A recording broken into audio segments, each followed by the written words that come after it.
Tahun 95 itu setelah berdirinya Sri Kandi. Jadi waktu itu Sri Kandi itu berdiri. Waktu itu kita melatih khusus pekerja seks komersial dulu, bukan masyarakat umum. Kelompok pekerja seks perempuan ya orang edukasi, tapi kalau misalkan pendampingan untuk teman-teman ODA, edukasi sesuai dengan kapasitas yang orang miliki dan yang kasus yang dialami itu.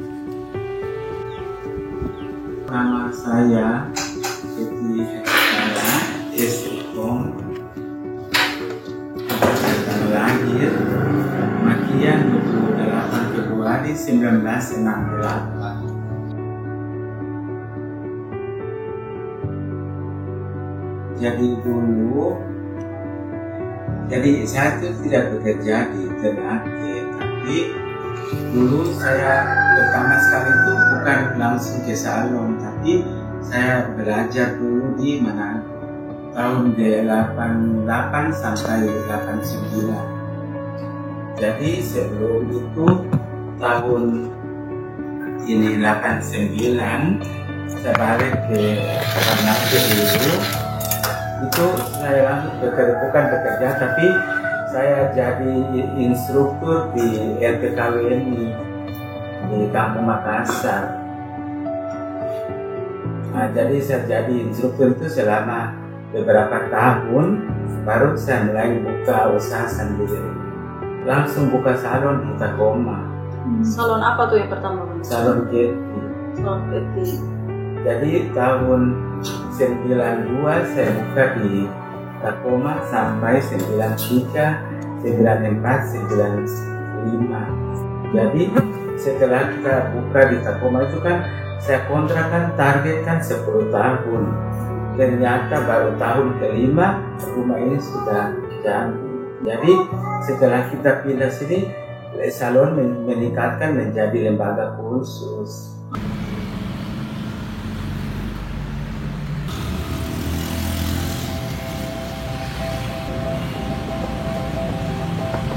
Kalau namanya ada dua, nama siang dan nama malam. Kalau nama siang Gamal, kalau nama malam Gamalia. Tapi orang lebih banyak kenal dengan nama Gem. Aktif di Sri Kandi Weraha itu dari tahun 2005 sampai saat ini. Pernah menjadi mitra dengan KPA Provinsi Maluku Utara dan Nahdlatul Lembaga Kesehatan dan Nahdlatul Ulama Provinsi Maluku Utara dari tahun 2011 sampai 2015.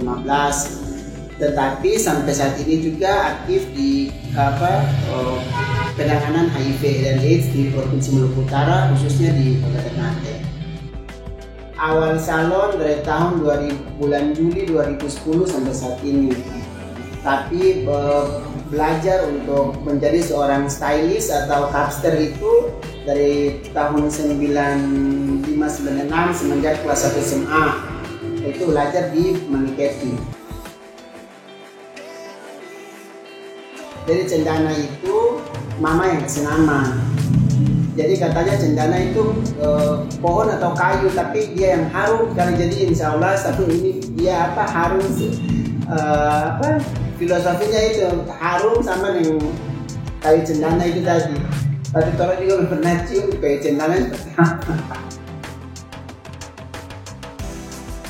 Kendala ini dua lagi, dalam dan luar. Kalau kendala dari dalam diri itu ya capek pasti ada.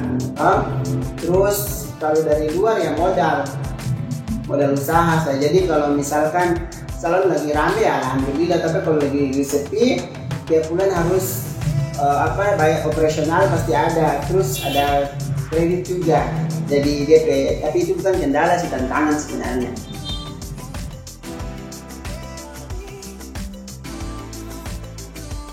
Kalau bangunan waktu itu habis sekitar 560, tapi tidak sampai 60. Ketika habis bikin bangunan, setelah doi, jadi modal awal utang. Jadi utang itu semua sekitar 15 juta itu awal. Tapi alhamdulillah belum sampai 1 tahun so kita pulang.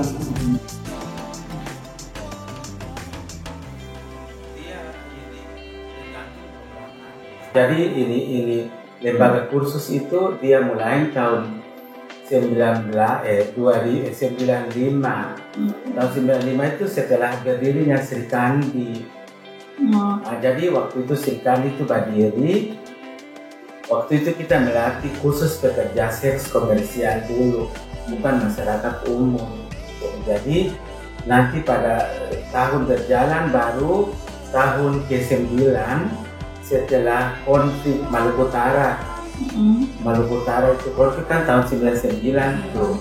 Itu masih aktif di ini pelatihan itu khusus pekerja seks komersial.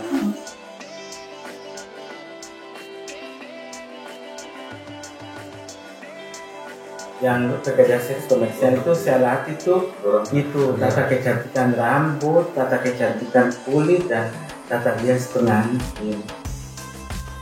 Itu kan sebenarnya kita bicara tentang kemanusiaan, itu yang perlu kita. Jadi kita selama melatih mereka itu tidak pernah menggunakan imbalan apapun dan tidak ada imbalan apa-apa. Jadi secara sosialnya itu gratis. Dia tahun berjalan mulai 2017 kita mulai ini mungkin dari dinas sosial kota provinsi melihat kegiatan itu, dua dinas itu bergabung dengan di sini untuk menjalankan program. Jadi mendapatkan itu bantuan peralatan dari dinas sosial itu sampai 2017.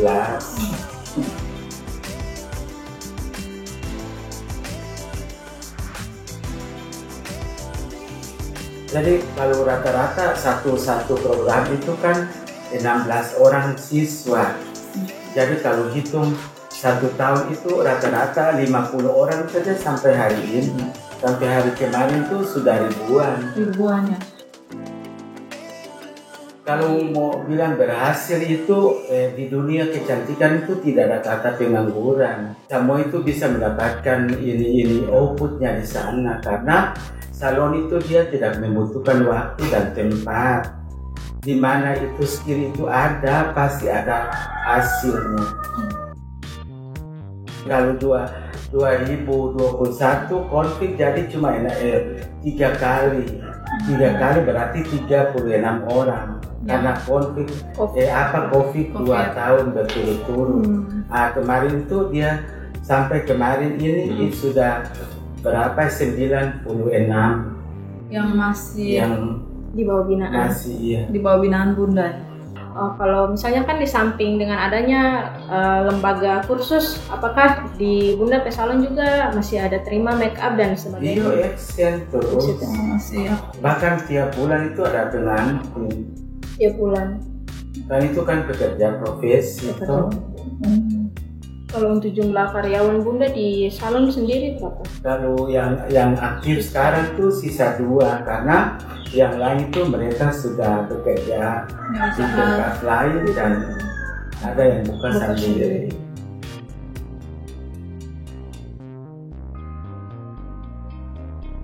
Awal-awal itu memang alhamdulillah lumayan lah ya.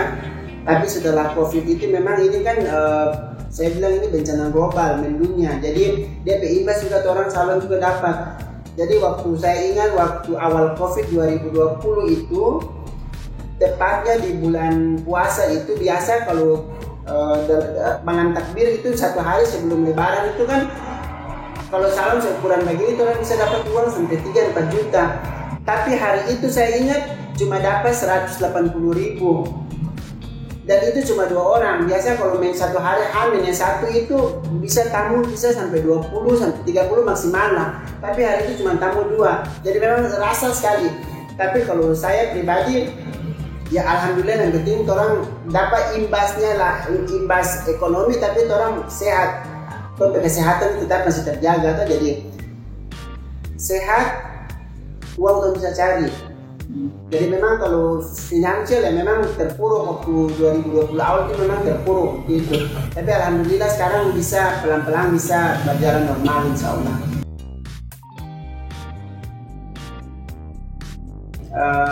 Sesuai dengan orang ke kapasitas masing-masing. Jadi orang salon berarti bicara profesionalitas. Jadi alhamdulillah sampai saat ini saya punya pelanggan tetap ada. Jadi kalau sekalipun banyak salon yang bangun di luar masih banyak berkembang, alhamdulillah saya masih punya langganan tetap. Mungkin kalau untuk estimasi dalam 1 bulan bisa capaian berapa nih untuk kotor atau bersih? Bersihnya. Bersih saya bisa save dari 2 sampai 4 juta kalau bersih. Kalau kotor ya kisaran 6 sampai 12 gitu. 2 sampai 4 itu saving budgetnya. Iya, jadi paling sedikit saya saving 2, paling banyak 4.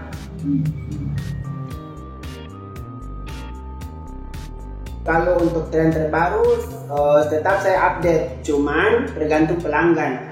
Karena tidak semua pelanggan orang suka update yang terbaru. Karena ada juga contoh sama mama-mama, kadang model rambut yang orang kasih misalkan sekarang kan Korean tuh, orang tetap mau yang model lama siapa Sandora ke model-model lama itu Yunisara contohnya begitu.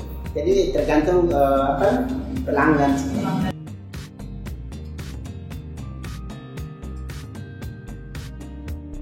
Kalau keterlibatan kerja sosial itu awal dari tahun 2000 pasca konflik horizontal.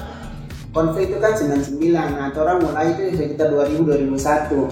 Nah itu pertama pendampingan ke teman-teman pekerja seks perempuan, terus mendampingi teman-teman remaja perempuan.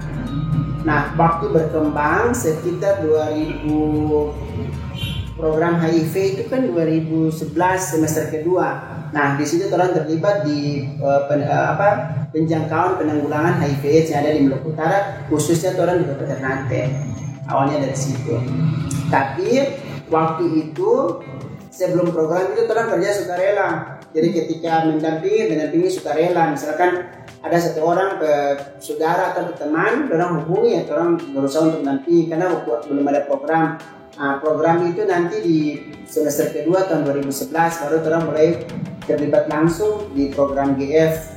Kalau dalam sistem pendampingan itu apa saja yang dilakukan atau akan dibuat atau ada solusi lain? Ya, jadi tergantung kasus dulu apa. Jadi kalau misalkan pendampingan untuk kelompok ODA nih, ketika sakit sudah didampingi, berikan dia edukasi pemahaman terkait penyakit atau masalah yang dia dapat. Jadi kalau misalkan pendampingan untuk kelompok pekerja seks perempuan ya orang edukasi, tapi kalau misalkan pendampingan untuk teman-teman ODA, edukasi sesuai dengan kapasitas yang orang miliki dan yang kasus yang dialami itu. Jadi kalau misalkan untuk teman-teman ODA itu awalnya dari sakit, orang dampingi, orang edukasi. Ada juga ODA yang tidak mau akses ke layanan. Nah, orang edukasi bagaimana cara persuasif sehingga si ODA ini dia mau akses ke layanan. Setelah akses ke layanan, orang dampingi juga dalam pengobatan. Biasanya pendampingan itu butuh proses 1-3 bulan, ada juga sampai 1 tahun, tergantung si ODA ini. Rata-rata di fase pertama itu orang masih terguncang ketika orang tahu bahwa orang terinfeksi, orang terguncang, ya stres karena ya ada pada orang berpikiran bahwa penyakit ini akan penyakit bawa sampai mati. Tapi kan setelah edukasi ya orang bisa terima dengan pemahaman yang orang kasih itu. Nah ternyata orang bilang penyakit ini memang bukan cuma penyakit ini yang bikin orang mati, tapi tanpa penyakit pun orang bisa mati. Cuma mungkin Tuhan kasih jalannya, misalkan si Oda ini dia dapat nih penyakit ini, tapi jangan putus asa di situ, karena yang Tuhan kasih misalkan pasti A dengan penyakit ini, tapi ada juga orang lain yang lebih parah dari si A ini, atau jadi ya itu tadi pendampingan, edukasi, pendekatan persuasif ada intinya. Masing-masing orang ini kan kondisi psikolog kan beda-beda atau gitu. Ada yang cuman 1 bulan survive, tapi ada juga yang bahkan 5-6 bulan 1 tahun belum mau menerima gitu. Kenapa kita bisa dapat seperti ini? Ya, tolong edukasi, tolong pendampingan orang.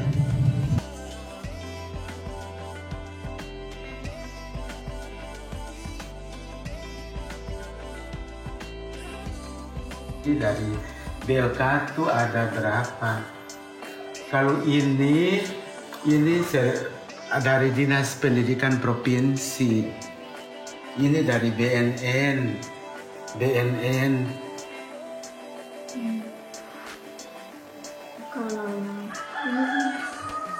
Kalau yang ini di Jayapura. Kalau sudah itu Bunda bisa cerita sedikit. Oh, ini bisa. Sarjana komunikasi. Jadi pas saya dulu sebenarnya kuliah tuh harus di UNJ Jakarta. Tapi kemarin kan saya harus tinggal di Jakarta. Saya dapat beasiswa dari Menteri Pendidikan waktu itu. Jadi saya pernah juara 3 tingkat nasional lomba tenaga pendidik dan kependidikan. Dari 1.100 tenaga pendidik, saya urutan ketiga Indonesia. Jadi saya mendapat kuliah ini karena mendapatkan beasiswa dari Menteri Pendidikan dan Kebudayaan. Jadi rekomendasi itu sampai kapanpun berlanjut. Yang penting di Indonesia. Bunda ingin melanjut S2? Iya, saya masih ingin. Kemarin sudah ada rekomendasi dari kampus, cuma saya masih sibuk, jadi mungkin tahun depan.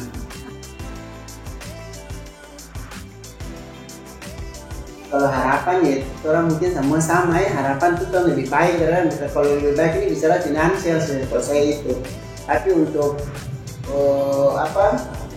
perbaikan ya saya usahakan seoptimal mungkin. Saya usahakan optimal mungkin untuk memberikan yang terbaik buat pelanggan.